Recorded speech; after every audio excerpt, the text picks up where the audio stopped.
Thank you so much, Mr. Speaker. I'm delighted to open this debate, and I'd like to start by thanking both the Backbench Business Committee for their support and the nearly 135,000 people who signed the petition that I set up on the Number 10 website, which has enabled us to have this debate. The motion in front of us today notes that drug-related harms and costs to society remain high.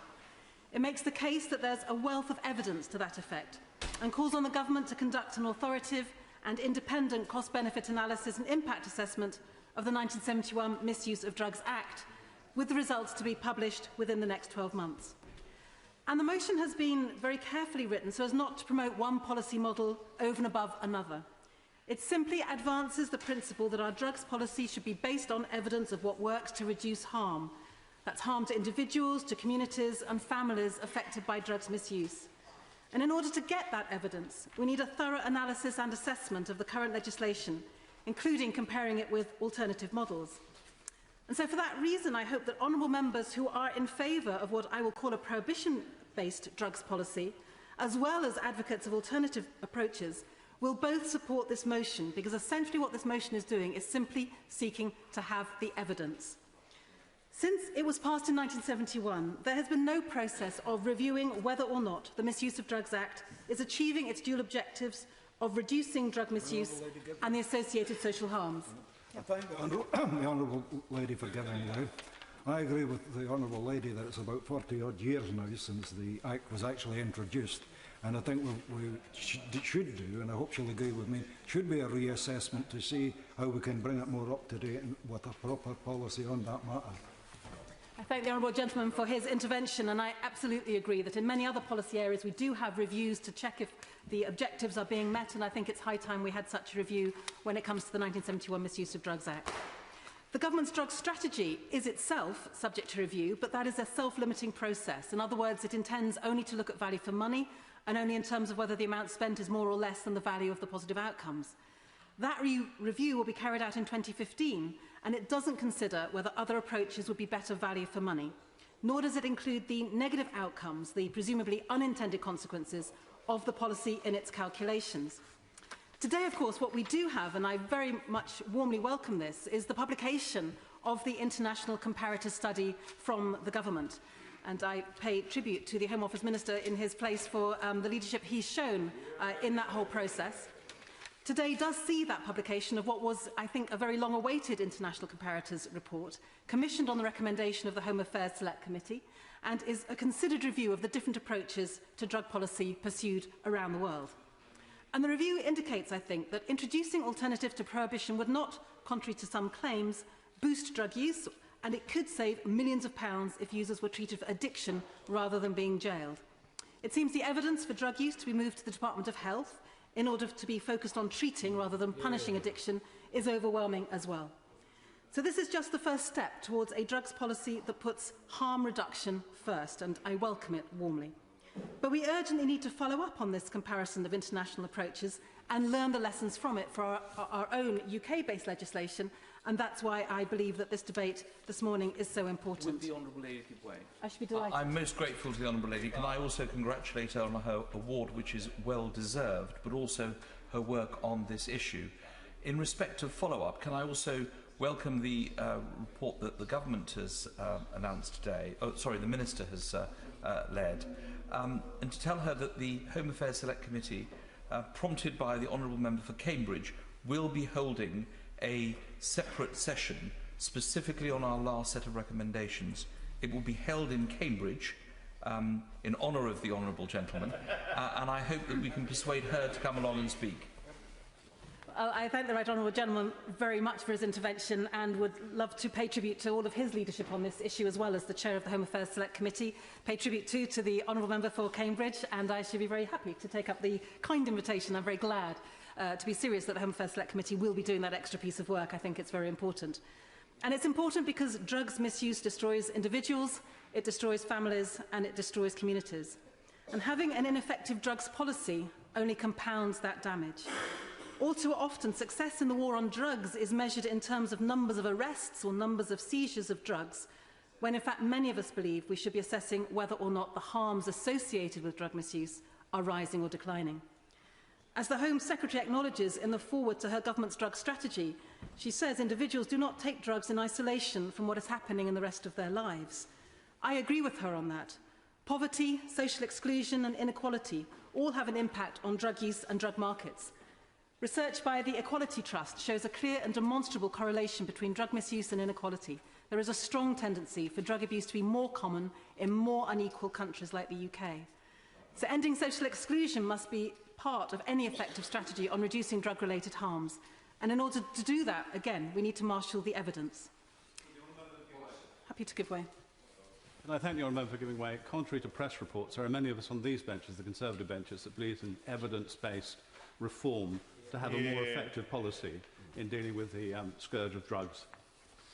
I'm very grateful to him for that intervention, and I think what he said is absolutely true, that this isn't a party political matter in a sense. There are people right across this House, right across the other place as well, who believe that we should be having an evidence-based approach rather than an approach that for too long, I think, has been dictated by fear and fear of the tabloids perhaps in particular. So I think this is a really important debate to be having. I thank the Honourable Member for giving way. I congratulate her on her award, even though I was nominated for it, so I have some frustration. And it's been a great pleasure to work with her on this. Her voice is very valuable in this place, and I hope it will continue. But would she also confirm that lots of newspapers are now coming out in favour? The public want to see change. The Sun today showed that roughly 2/3 of people would like to see a reformed policy. I thank him for that intervention and congratulate him for being nominated, and I'm sure he will win the next time. But the point he raises is incredibly important, because I think up until now politicians have often thought that they are reflecting public opinion. I think actually they are now massively behind where public opinion is, and I think that poll in the Sun today absolutely demonstrates that. It's interesting as well, it strikes me that at a time of austerity, when government is looking under every last stone, it seems, in order to try and find money to save, it does seem that it's an odd time to not look at drugs policy, given that we know so much money is actually invested in the drugs regime that we have at the moment. And yet drugs policy seems to be completely divorced from the usual considerations about public spending, about the good use of taxpayers' money, and that we simply have no public and proper mechanism for knowing whether the money spent on the so-called war on drugs is money being put to good effect. No one now buys alcohol in unmarked bottles from the back of a pub, and the reason is that it would be dangerous and unnecessary, and yet I'd argue that for 40 years we've left our children to do just exactly that with drugs. There's no denying that drug misuse has the potential to wreck lives, but surely it's time to be honest about the damage caused by the drug laws as well, which can proliferate criminality and cause public harm. It has handed over the entire drugs trade to the world's racketeers and gangsters. The drugs market has soared and brought untold misery with it. Essentially, that means that the current market is almost wholly uncontrolled. And speaking to young people in my constituency, it's clear that many of them can get hold of drugs far more easily than they can get hold of alcohol. That surely seems to be wrong, that when you're trying to get alcohol, at the very least, you have to show an ID card if you might be underage. Drug dealers don't care about your ID or about anything else about you. They just care about their profits. I believe that the current policy is one based on a deliberate ignorance of drug effects. So we... And I congratulate her as well for securing this debate and for the extraordinary petition that she put forward with 130,000 signatures. On that last point, I mean, I understand that 20% of people who've taken heroin for the first time say they got it for the first time in jail. If we can't control it in jail, how on earth are we supposed to control it on our streets? An extremely good point. I thank the honourable gentleman for that intervention, and it speaks for itself, a very, very helpful point. I think in terms of trying to design a better drugs policy based on evidence, then we need to agree what we want the objective of drugs policy to be. And for me, it would be about protecting people, protecting the young and vulnerable in particular. It would be around reducing crime, improving health, promoting security and development, and providing good value for money and protecting human rights. And in setting out why I think it's so important, I'd like to just say a little bit more about the impact of current drugs policy and why I believe this adds to the case for a review. I want to talk a little bit about the growing consensus about rethinking the current approach to drugs policy, and a little bit about Brighton and Hove, where my constituency is based. Following the evidence as much as possible, we've had an approach there in Brighton that has delivered some real benefits. But before doing any of that, I'd like to talk about Martha. Martha's mother, Anne-Marie Coburn, is here in Parliament today with us, and like so many parents, she has always wanted to protect her child. But on the 20th of July 2013, she learnt that that wasn't always possible. On that day, Martha swallowed half a gram of MDA powder, ecstasy, and died. She was 15 years old. Today, October the 30th, would have been Martha's 17th birthday. She's not celebrating that birthday because the Misuse of Drugs Act didn't protect her. Making MDMA illegal did not protect Martha. We owe it to her and to Anne-Marie and to the many others who've died drug-related deaths, to their families and to their loved ones, to ensure that in future each and every one of us is offered the best possible protection by our drugs laws. In her incredibly moving blog, What Martha Did Next, Anne-Marie writes, "Had Martha known that what she was about to take was 91% pure, she would probably have taken a lot less. In fact, I'd go as far as to say she might still be alive today." Anne-Marie argues that under prohibition, it's impossible to fully educate people like Martha because there's no way to tell what drugs contain. Prohibition hasn't stopped risk-taking, but it has made those risks much more dangerous. Anne-Marie suggests that we are failing to protect children like Martha, that we are letting them down, that alongside deterring young people from taking drugs, we need a regulatory model that reduces the risk if drugs do get into the hands of young people like Martha. I would agree with her. Perhaps many of you in the chamber will not, but that Martha is not celebrating her 17th birthday today is surely the first of many good reasons to carry out an impact assessment of our drugs laws. We urgently need to know whether prohibition is an obstacle to education about drugs and whether our children would be better protected by alternatives such as strict regulation. Because despite all the accusations thrown at those in favour of drug policy reform, the bottom line is that this is not about being pro-drugs. It's about saving lives.